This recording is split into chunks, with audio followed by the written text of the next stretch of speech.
Gimana sih cara mengatur dinamika saat menulis novel? Aku akan bahas hari ini.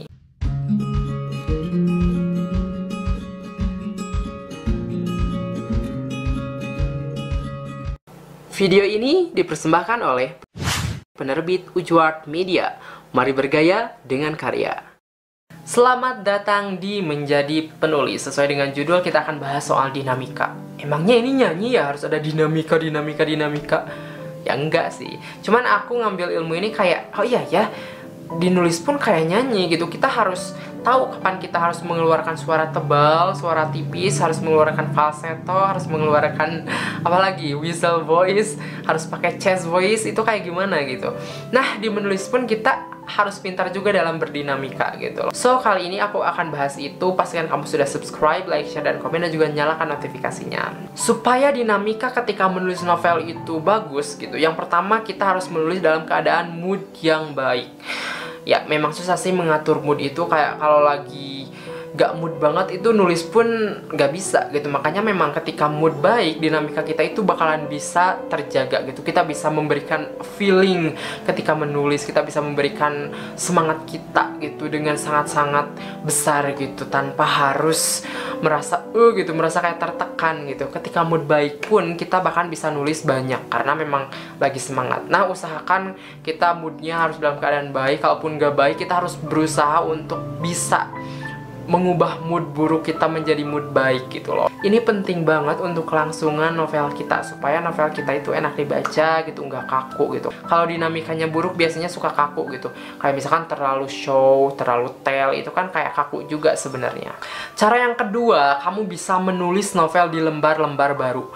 Aku ini kemarin-kemarin baru tahu dari Ibu Suri di Lestari gitu. Jadi beliau itu aku baca dari salah satu buku yang membahas tentang beliau gitu, bukan dari di Lestarinya langsung ya. Jadi beliau itu suka menulis bab-bab selanjutnya itu di lembar baru. Misalkan kita nulis bab 1 nih, kayak kita kalau menulis bab 2 kan dilanjutkan di bawah. Nah, di Lestari itu menutup bab 1, kemudian membuka dokumen baru dan tulis bab 2 di dokumen baru. Jadi kadang-kala kita itu suka terdistract sama bab 1. Kayak misalkan, aduh, gue kayaknya udah terlalu sering deh ngegunain kalimat ini. Padahal sebenarnya itu nggak perlu dipikirkan, karena memang nanti ada tahap editing, kita bisa tahu, oh ini gue udah jelas ini di bab 1 gitu.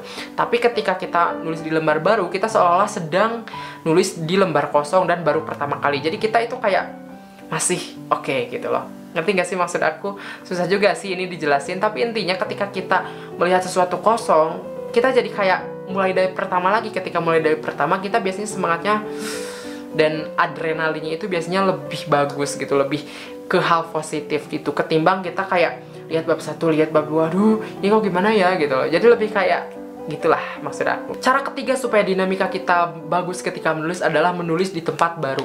Sadar gak sih, kadang-kadang kita terlalu memaksakan diri untuk menulis di satu tempat yang sama, padahal otak kita itu kayak udah terlalu sering lihat tempat itu. Nah, sesekali kita bisa loh nulis di cafe kalau misalkan kamu orang yang tidak terdistract sama keramaian, kamu bisa nulis di keramaian kayak di cafe gitu. Atau misalkan kalau kamu gak bisa nulis di antara keramaian gitu, kamu cari cafe yang sepi atau cari taman, cari apa gitu. Yang penting kita bisa menulis di tempat baru dengan suasana baru. Ketika kita misalkan mikir, imajinasi, kita bisa sambil lihat pohon-pohon, langit, atau apa gitu loh. Berbeda dengan kita yang menulis di tempat yang sama. Kayak misalkan kita di rumah gitu kan, itu lagi gitu kan, apa, tembok lagi gitu. Nah, ketika di luar mungkin kita akan lebih fresh gitu, lebih bisa mengatur dinamika kita ketika menulis, karena memang suasananya baru, hati kita pun jadi senang. Yang terakhir, untuk membantu supaya kamu memiliki dinamika yang bagus ketika menulis, pastikan kamu menulis diselangi atau diselingi dengan membaca dan menonton film. Yap, kadang-kala kita terlalu jenuh dengan tulisan-tulisan kita sendiri, sehingga kita kayak stuck gitu. Kata apa lagi yang harus aku tuliskan, kalimat apa lagi yang harus aku utarakan, itu kadang-kadang terjadi dan aku ngerasain itu.